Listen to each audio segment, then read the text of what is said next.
चींटी एक ऐसा जीव जिसे हम रोज अपने आसपास देखते हैं, पर बहुत कम लोग इसके जीवन को गहराई से जानते हैं। आज हम जानेंगे चींटी कैसे रहती है, कैसे खाती है, कैसे काम करती है और कैसा है उसका सामाजिक जीवन। एक चींटी का शरीर और उसकी बनावट। चींटी एक बहुत ही छोटा जीव है जिसकी लंबाई 0.1 से 5 सेंटीमीटर तक हो सकती है। इनके शरीर को तीन मुख्य भागों में बांटा गया है: सिर, वक्ष और पेट।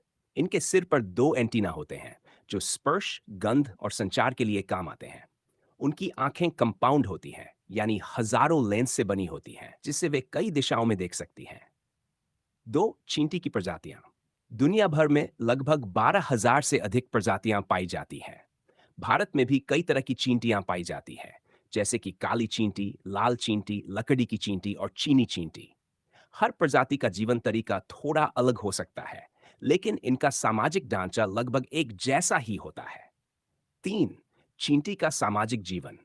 कॉलोनी और समाज। चींटियां अकेले नहीं रहती, वे समूह में रहती है, जिसे कॉलोनी कहते हैं। एक कॉलोनी में हजारों से लेकर लाखों तक चींटियां हो सकती है। कॉलोनी में तीन मुख्य प्रकार की चींटियां होती है। रानी चींटी, ये कॉलोनी की सबसे बड़ी चींटी होती है। इसका मुख्य कार्य अंडे देना होता है। एक रानी चींटी हजारों अंडे रोज दे सकती है। काम करने वाली चींटियां, ये निसंतान मादाएं होती हैं। ये कॉलोनी का पूरा काम संभालती हैं: खाना लाना, बच्चों की देखभाल करना, रानी की सेवा करना और कॉलोनी की रक्षा करना। नर चींटियां, इनका कार्य रानी से प्रजनन करना होता है। इसके बाद अधिकतर नर चींटियां मर जाती हैं।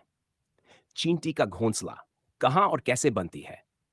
चींटियां अपना घोंसला जमीन के अंदर बनाती हैं। कुछ प्रजातियां दीवारों में, पेड़ों के तनों में या लकड़ी के अंदर भी बस्तियां बनाती हैं। उनके घोंसले में अलग अलग कमरे होते हैं।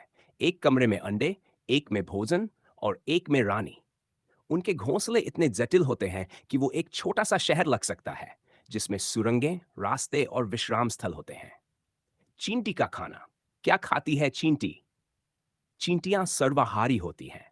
वे पौधों से लेकर मांस तक सब खा सकती हैं। कुछ चींटियां मीठी चीजें पसंद करती हैं, जैसे कि चीनी, फल, रस। कुछ मरे हुए कीड़ों को खाती हैं। कुछ चींटियां कवक उगाकर खाती हैं, जैसे कि लीफ कटर चींटियां।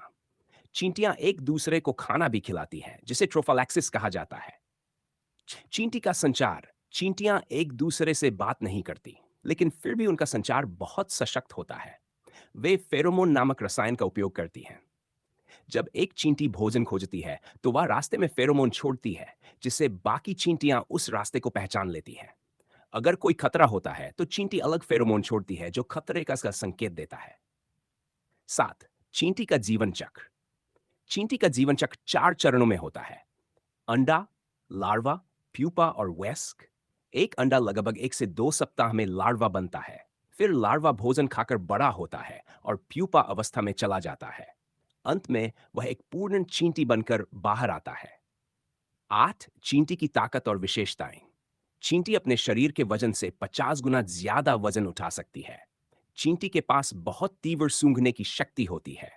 कुछ प्रजातियां काटती है, जिनमें तेज जलन होती है। चींटियां बहुत व्यवस्थित होती हैं।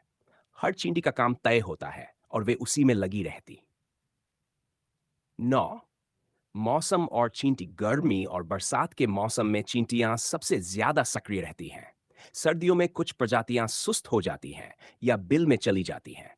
बारिश से पहले चींटियां भोजन इकट्ठा करती हैं, ताकि उन्हें बाद में बाहर निकलना पड़े। 10 चींटी और इंसान का संबंध। चींटियां मनुष्य के लिए हानिकारक नहीं होती, लेकिन कुछ प्रजातियां भोजन खराब कर सकती हैं। कुछ चींटियां खेती में फसल की रक्षा भी करती हैं, क्योंकि वे हानिकारक कीड़ों को खा जाती हैं। चींटी एक साधारण दिखने वाला जीव है, लेकिन उसका जीवन अत्यंत जटिल और व्यवस्थित होता है। सामूहिकता, मेहनत, अनुशासन और ज्ञान के अद्भुत उदाहरण के रूप में चींटी प्रकृति का एक अद्वितीय हिस्सा है। चींटी के रहन सहन को जानकर हम सिर्फ जानकारी नहीं, बल्कि प्रकृति की एक गहराई को महसूस कर पाते हैं।